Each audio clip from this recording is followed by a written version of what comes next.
Assalamualaikum warahmatullahi wabarakatuh.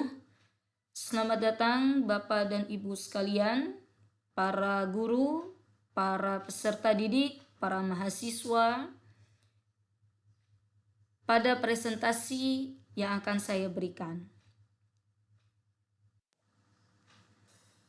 Presentasinya saya berikan ini itu tentang narasi moderasi beragama dengan judul Benarkah agama menjadi sumber lahirnya terorisme? Dengan saya, Rosalina dari MAN 1 Tasikmalaya. Selamat menyaksikan.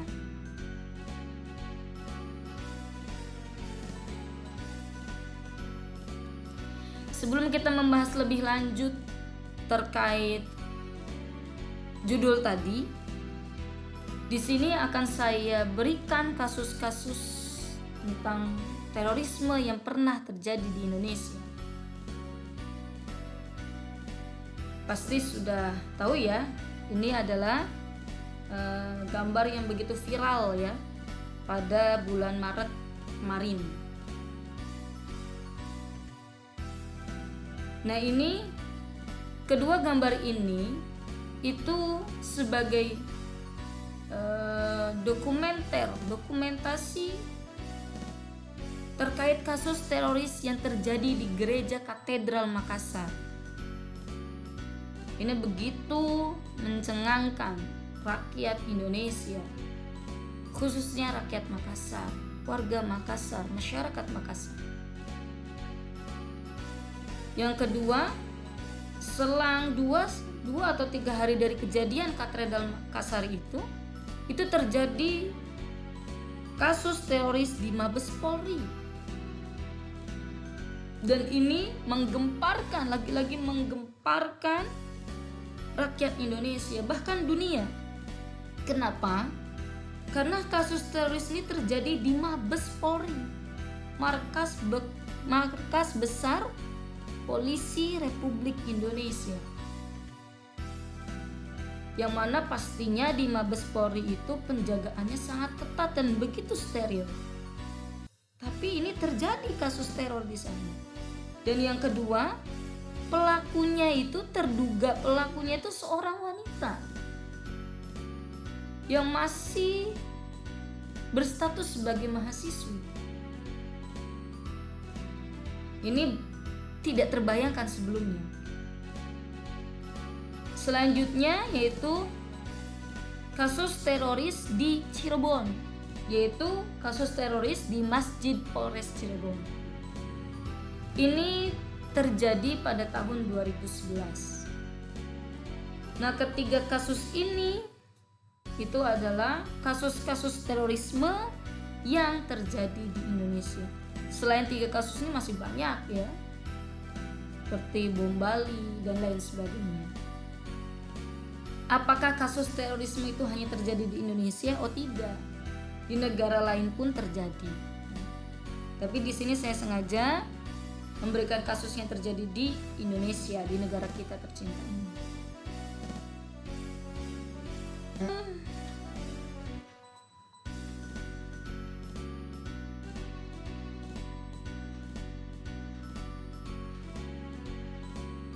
Agama adalah sistem yang mengatur kepercayaan peribadatan kepada Tuhan yang Maha Kuasa, serta kaidah yang berhubungan dengan budaya dan pandangan dunia yang menghubungkan manusia dengan tatanan kehidupan. Itu adalah agama. Nah, dari pengertian ini kita dapatkan bahwa agama itu tidak hanya mengatur hal-hal yang berkaitan dengan ketuhanan, tapi juga mengatur hal-hal yang berkaitan dengan manusia, dengan lingkungan, bahkan alam semesta.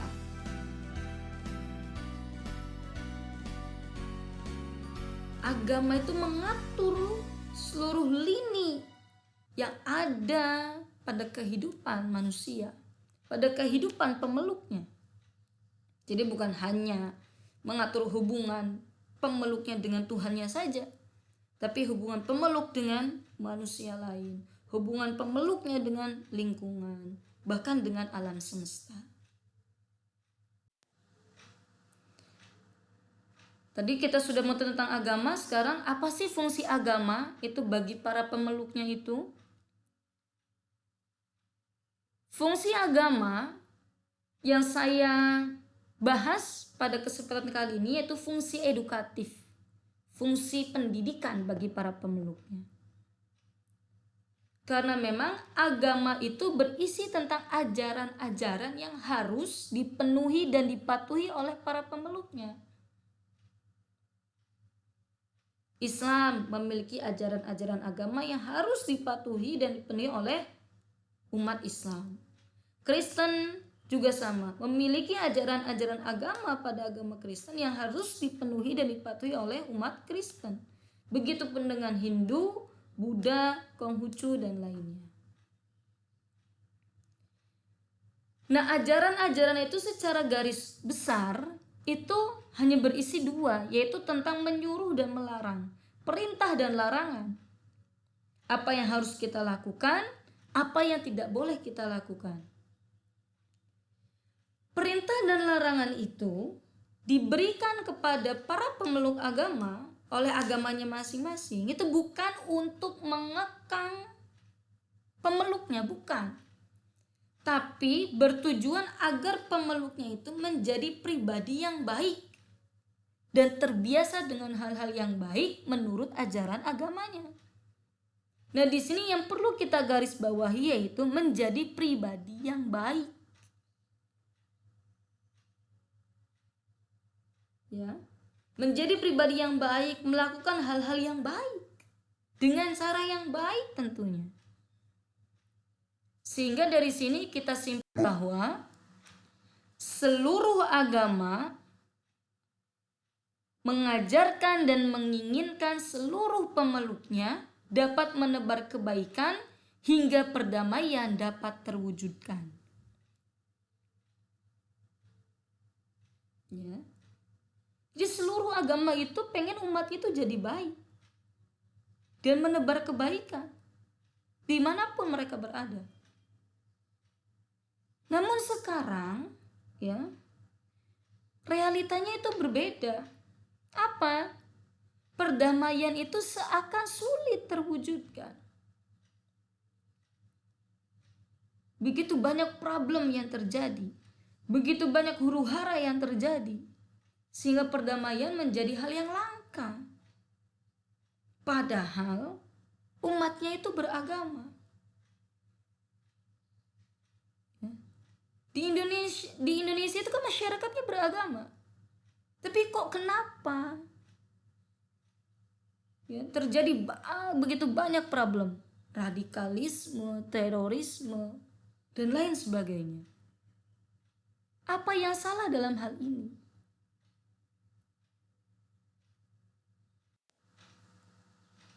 Nah, selanjutnya terkait pandangan agama Islam dalam hal kemanusiaan. Ya. Dalam Islam kita kenal ada konsep rahmatan lil alamin. Ya, rahmatan itu kasih sayang, lil alamin untuk seluruh alam. Nah, dilihat dari istilahnya, ini rahmatan lil alamin. Bukan rahmatan lil mukmin, bukan juga rahmatan lil muslim, tapi rahmatan lil alamin.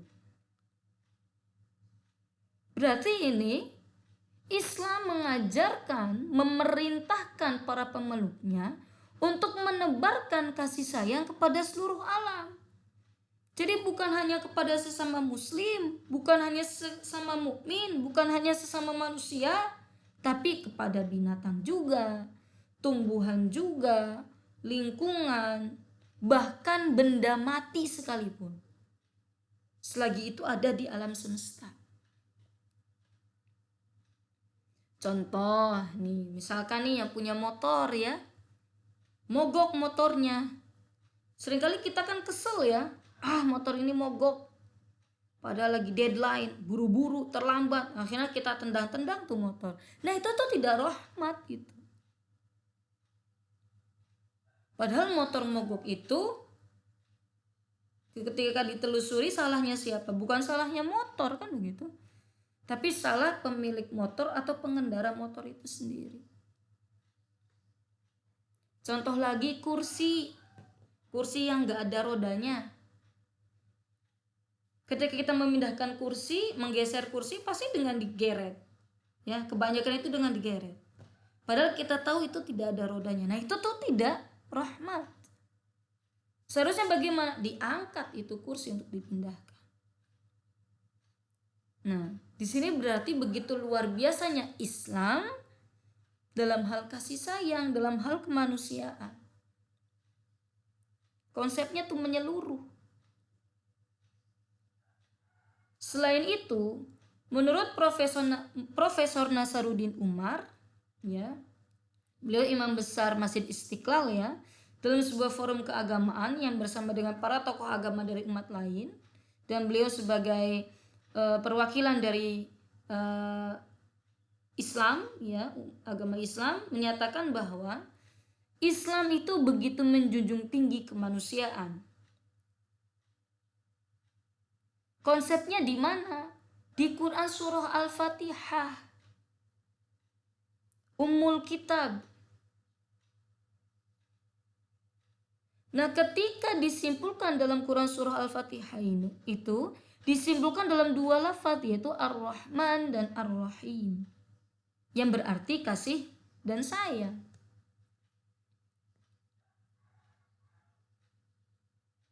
Berarti secara agama Islam itu adalah agama yang penuh dengan kasih sayang, agama yang penuh dengan kelemah lembutan.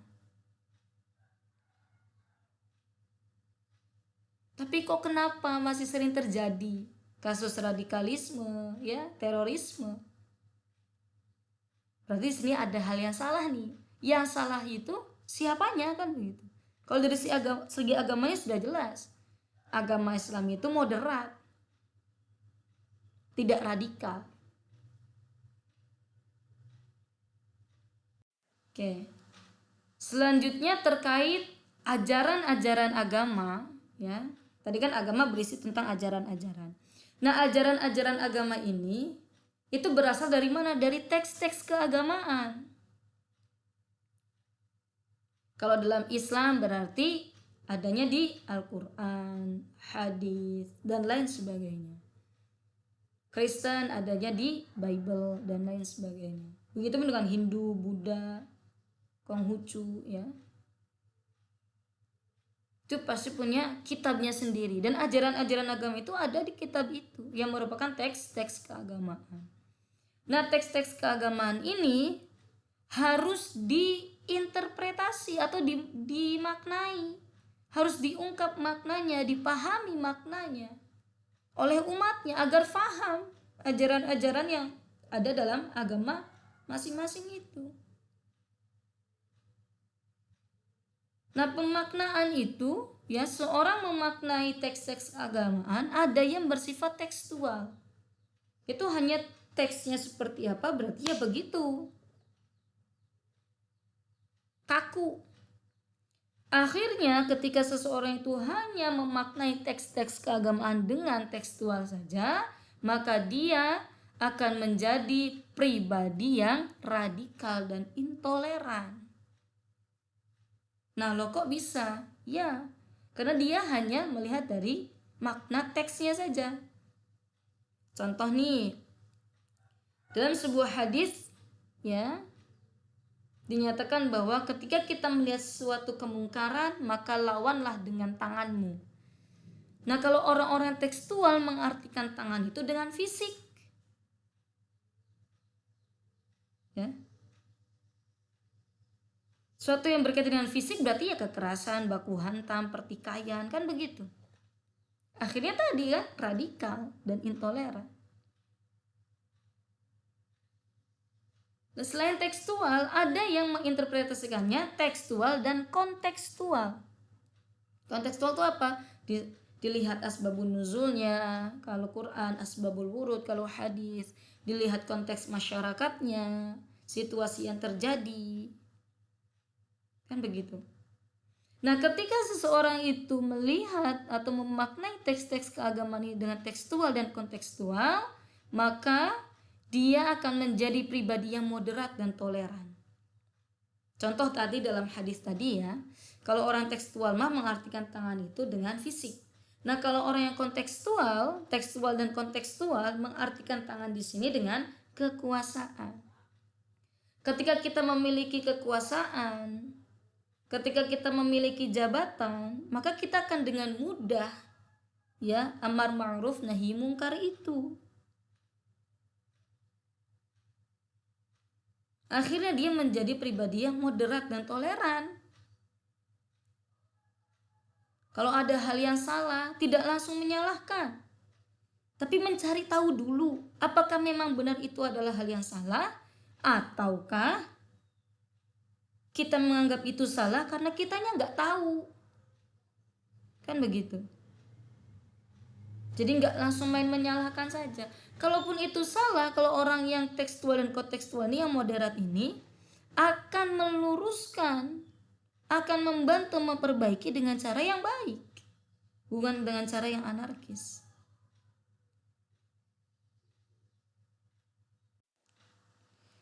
Selanjutnya, ajaran agama tadi yang sudah kita fahami, ya, yang sudah kita pelajari, ya, nah itu merupakan pengalaman secara teoritik kan, pemahaman itu. Nah, apakah cukup hanya dengan pengalaman? Oh tidak. Ajaran agama itu bukan hanya dijadikan sebagai pengalaman yang bersifat teoritik, tapi juga dilaksanakan dalam pengamalan yang bersifat praktik. Oh, kita tahu memfitnah itu salah, haram, maka ya jangan memfitnah. Oh, kita tahu khamr itu haram, ya jangan mabuk. Oh, kita tuh harus sholat, ya laksanakan. Nah begitu. Tapi banyak juga ya di antara kita yang menjadikan ajaran agama sebagai pengalaman saja, tapi tidak menjadi pengamalan. Ini juga sebuah problem sebenarnya. Ya.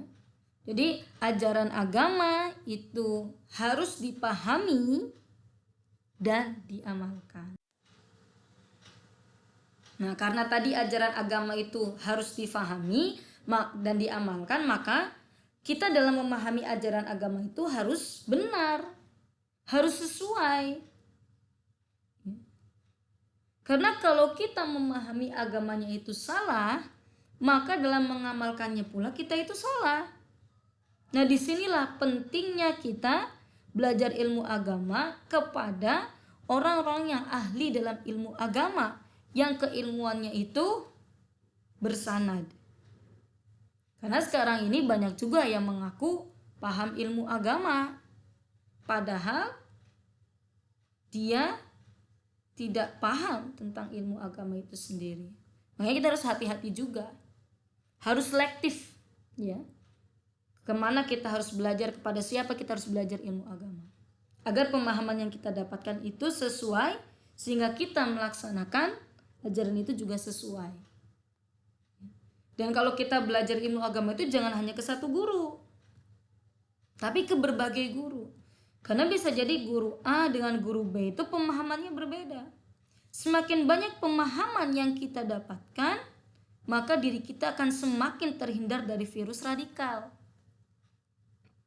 Tapi kalau hanya satu guru, nanti terjadinya fanatisme yang berlebihan, akhirnya radikal juga. Kan begitu. Jadi otak kita itu bukan kayak flash disk. Ya. Kalau flash disk itu kalau semakin dimasukkan ke dalam berbagai komputer, apalagi buka internet, itu akan semakin banyak virusnya, kan begitu. Tapi kalau otak kita enggak. Semakin banyak pemahaman yang diberikan, semakin banyak otak kita itu disatukan, dipertemukan dengan guru-guru, banyak pemahaman, maka kita akan semakin terhindar dari virus radikal dan bisa menjadikan kita menjadi pribadi yang toleran, ya, moderat. Nah, tadi kita sudah mempelajari terkait agama ya. Jadi intinya bahwa agama manapun mengajarkan umatnya, mengajarkan pemeluknya untuk berbuat baik dengan cara yang baik dan menebar kebaikan dimanapun mereka berada. Selanjutnya tentang terorisme. Nah, ketika Bapak Ibu semua, para mahasiswa, para siswa di sini mendengar kata teroris, itu kata apa saja sih yang berkaitan dengan teroris yang terfikir ya ketika mendengar kata teroris? Oke, ya. Nah, di sini terorisme itu yang pertama itu identik dengan kekerasan atau radikal, ya. Melakukan tindak kekerasan, radikal sikapnya. Radikal itu boleh dilakukan asal dalam hal pemikiran. Kalau berpikir kita harus radikal, tapi kalau bersikap dilarang radikal, kan begitu. Selanjutnya, menebarkan teror atau rasa takut kepada masyarakat, pada orang-orang, baik itu orang-orang sekitar ataupun manusia secara umum. Menimbulkan teror, menimbulkan rasa takut. Selanjutnya, itu memakan korban, adanya korban secara massal, dan biasanya korbannya itu orang-orang yang tidak bersalah, anak-anak, para wanita, warga sipil yang tidak bersalah dan lain sebagainya. Korban-korbannya itu. Kalaupun atau itu menimbulkan kerusakan atau kehancuran, baik itu fasilitas umum seperti fasilitas ibadah, pendidikan, dan lain sebagainya, dan menimbulkan kehancuran. Dan yang terakhir itu motifnya itu biasanya ideologi atau politik atau gangguan keamanan. Nah, ini ya, keyword ini, kata kunci ini terkait terorisme itu didapatkan dari Undang-Undang Nomor 5 Tahun 2018, ya. Selanjutnya terkait aksi teroris.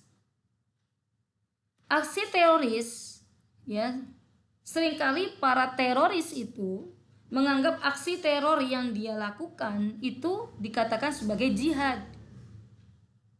Ya, ini adalah jihad yang saya lakukan.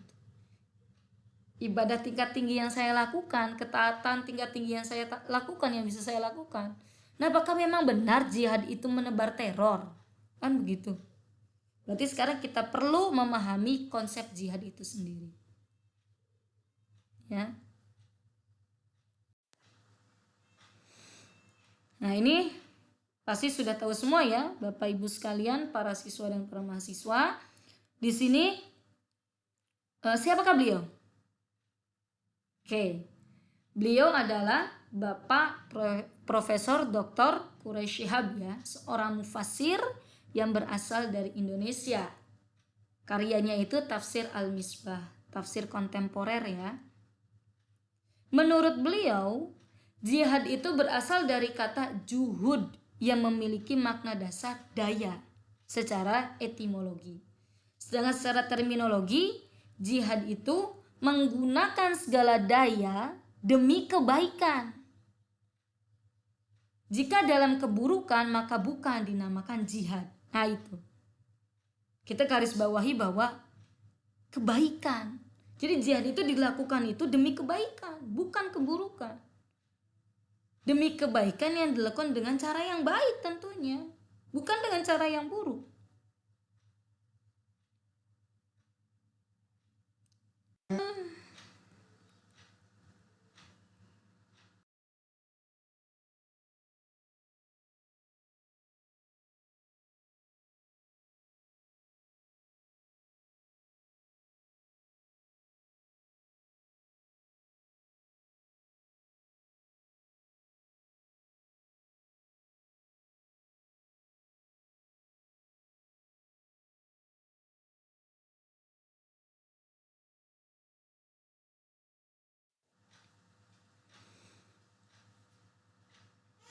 Menurut beliau juga, seorang yang berjihad itu harus berusaha sungguh-sungguh demi tercapai target jihadnya.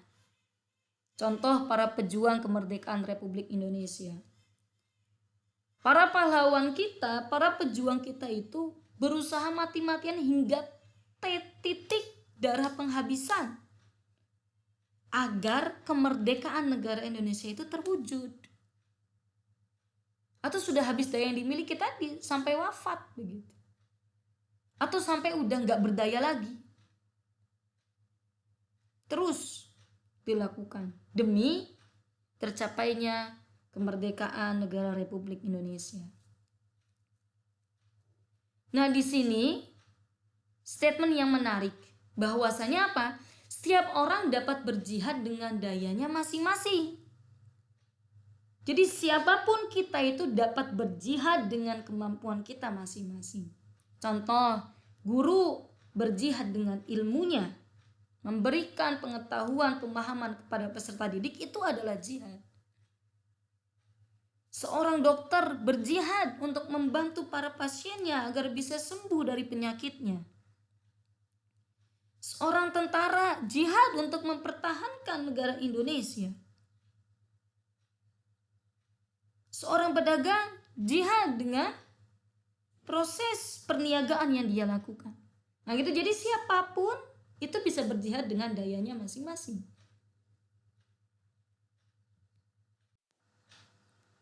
Namun makna jihad tadi sekarang sudah bergeser. Apa? Jihad itu sekarang ini hanya diartikan dengan berperang. Apakah memang benar jihad itu hanya diartikan dengan berperang, kan begitu? Kalau kita mengartikan jihad itu dengan berperang, berarti kita itu memahami ayat Al-Quran itu tentang jihad secara amat terbatas, begitu sempit kalau pemikirannya hanya begitu. Padahal ayat Al-Quran itu memiliki makna yang luas. Ya. Makanya di sini berarti perlu pendalaman yang lebih ketika kita memahami makna Al-Quran. Belajar makna Al-Quran kepada para mufassir, pada para guru kita yang ahli tafsir, agar pemahaman kita itu benar, tidak keliru, tidak salah paham, tidak gagal paham, apalagi nggak paham, kan begitu? Ya. Jangan sampai nggak paham, jangan sampai salah paham, jangan sampai gagal paham. Nah, dalam Al-Quran perintah jihad itu dengan dua cara, yaitu harta dan anfus. Nah, di sini anfus itu banyak yang memaknai anfus dengan kata jiwa. Padahal bukan hanya itu, makna anfus itu banyak. Ya. Salah satunya menurut beliau, Bapak Quraisy Shihab, itu menyatakan bahwa anfus atau nafs itu berarti totalitas manusia. Semua yang dimiliki, semua yang berkaitan dengan manusia itu secara totalitas diberikan untuk kebaikan. Nah begitu. Contohnya ada waktu, harta, ilmu, tenaga, pemikiran, dan lain sebagainya. Sekarang terkait jihad dengan nyawa, apakah ada? Ada dalam Al-Quran jihad dengan mengorbankan nyawa. Tapi jihad dengan mengorbankan nyawa ini merupakan pilihan terakhir, opsi terakhir. Kenapa kok opsi terakhir? Ya, karena dalam agama itu memerintahkan kita untuk hifdzun nafs, menjaga nyawa kita, menjaga hidup kita, menjaga jiwa kita. Berarti ada opsi-opsi sebelumnya. Ya.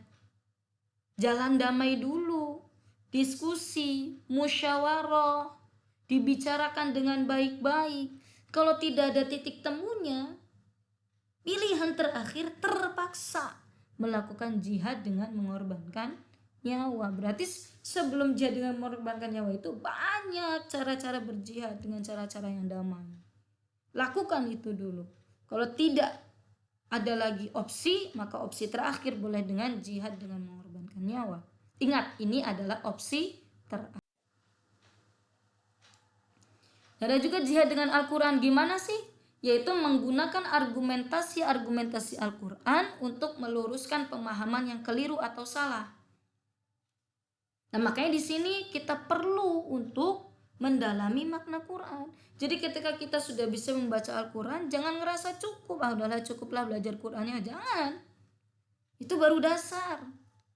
Masih banyak yang harus kita gali dari Al-Quran. Terjemahnya, tafsirnya, maknanya, implementasinya bagaimana, dan lain sebagainya.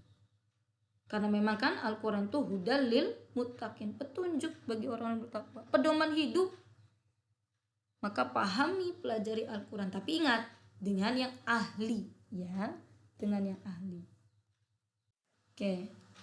Selanjutnya terkait ajaran-ajaran agama, ya. Tadi kan agama berisi tentang ajaran-ajaran. Nah, ajaran-ajaran agama ini itu berasal dari mana? Dari teks-teks keagamaan.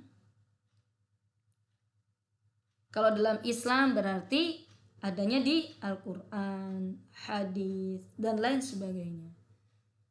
Kristen adanya di Bible dan lain sebagainya. Begitu pun dengan Hindu, Buddha, Konghucu, ya. Itu pasti punya kitabnya sendiri, dan ajaran-ajaran agama itu ada. Nah, terkait radikalisme. Radikalisme itu merupakan tanda kebodohan.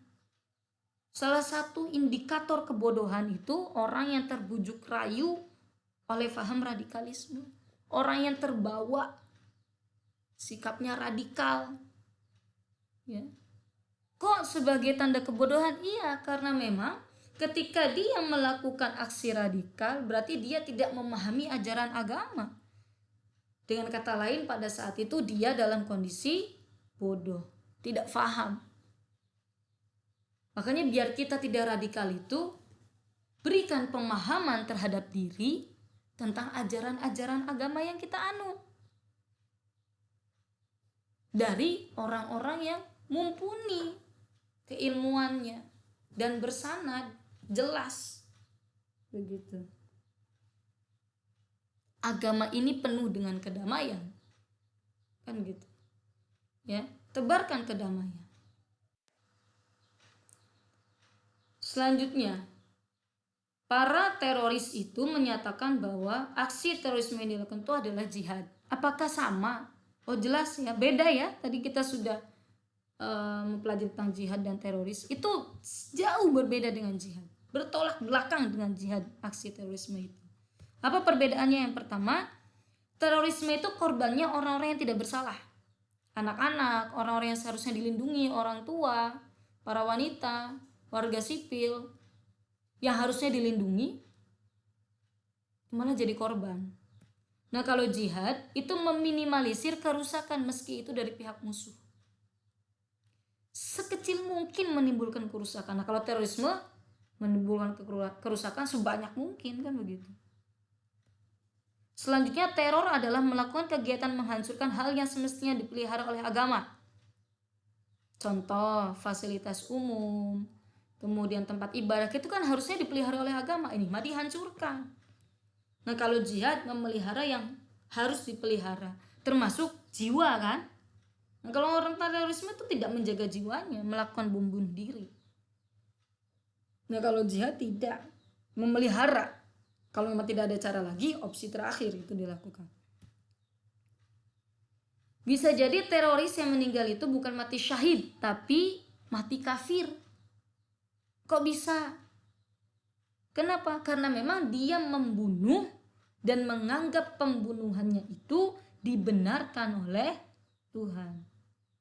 Dia bunuh diri dan menganggap bunuh dirinya itu dibenarkan oleh Tuhan. Itu kan salah besar.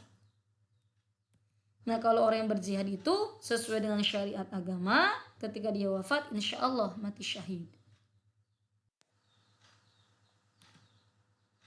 Nah, jadi gimana nih? Kita harus bagaimana menyikapi radikalisme itu, menyikapi terorisme itu? Kita harus moderasi, ya, karena memang agama itu, setiap agama memiliki batasan, dan batasannya adalah moderasi, ya, moderat, toleran. Kalau hal-hal yang berkaitan dengan akidah kita masing-masing, setiap agama, kita harus pegang teguh 100% akidah kita. Tapi kalau dalam hal sosial, kemasyarakatan, hubungan kita dengan masyarakat, hubungan kita dengan manusia lain, maka kita moderat, kita toleran. Ya. Gimana caranya biar kita bisa toleran, kan begitu ya?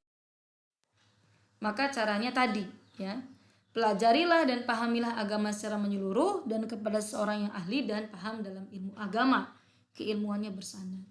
Terus, karena tidak ada kata selesai kita dalam memahami ajaran agama. Selesai kalau kita sudah wafat, kan begitu. Selama kita masih hidup di dunia terus gali. Ya, agar kita bisa melaksanakan ajaran agama itu dengan baik dan dengan benar tentunya. Selanjutnya, para tokoh agama beserta seluruh elemen masyarakat bersatu padu mengajarkan ajaran agama yang sesuai dengan syariat dan menanamkan sikap toleran pada diri umat. Nah tadi ya, penuhi pemahaman kita, belajar dari berbagai guru yang mumpuni dan keilmuannya bersanad, sehingga kita menjadi pribadi yang inklusif, tasamuh, terbuka, toleran, moderat. Jangan sampai kita salah dalam memahami ajaran agama. Kita hanya belajar pada satu guru, akhirnya fanatik, berlebihan, akhirnya timbul juga radikal dan intoleran. Begitu. Closing statement dari saya, jadilah umat yang moderat, bermartabat dan hebat. Jangan menjadi umat berpengetahuan dangkal dan bersikap radikal. Terima kasih. Syukran katsiran, jazakumullah. Mudah-mudahan bermanfaat untuk kita semua dan bisa menjadikan diri kita faham terkait hal ini. Agama bukan menjadi sumber lahirnya terorisme. Agama itu moderat. Kalaupun ada yang radikal, itu bukan agamanya, melainkan oknum umatnya, diri umatnya. So, jadilah umat yang moderat. Karena agama kita mengajarkan kita untuk menjadi manusia yang moderat. Terima kasih. Assalamualaikum warahmatullahi wabarakatuh.